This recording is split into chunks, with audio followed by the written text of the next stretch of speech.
Il se dit confiant pour le 6 mai et il a des raisons de l'être. Avec une avance de 2 points sur Nicolas Sarkozy au premier tour, François Hollande aborde le second en position favorable. Son objectif pour les 2 semaines qui viennent, rassembler tous ceux qui veulent en finir avec le sarkozysme. Ce soir, je deviens par le vote des Français le candidat de toutes les forces qui veulent clore une page et en ouvrir une autre.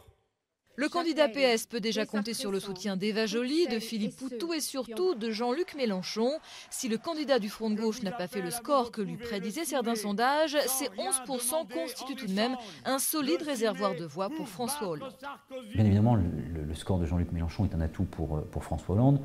On a traditionnellement 85-90% des électeurs de Jean-Luc Mélenchon qui envisagent de se reporter sur François Hollande. Et les électeurs de Marine Le Pen, vers qui vont-ils se reporter ? Forte d'un score historique de 18%, la candidate du FN se retrouve en position d'arbitre. Nicolas Sarkozy a déjà envoyé un premier signal envers ses électeurs en invoquant dès dimanche soir l'amour de la patrie.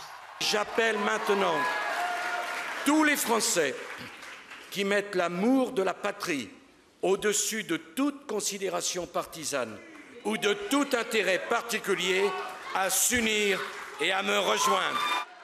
Marine Le Pen s'exprimera le 1er mai sur le second tour, mais difficile de l'imaginer donnant une consigne de vote après avoir passé toute sa campagne à renvoyer dos à dos Hollande et Sarkozy.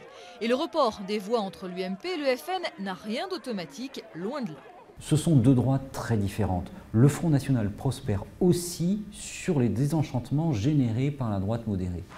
Selon les premiers sondages réalisés après la clôture du premier tour, François Hollande l'emporterait le 6 mai avec un score compris entre 53 et 56% des voix. En attendant ce second tour, Nicolas Sarkozy a proposé que 3 débats soient organisés.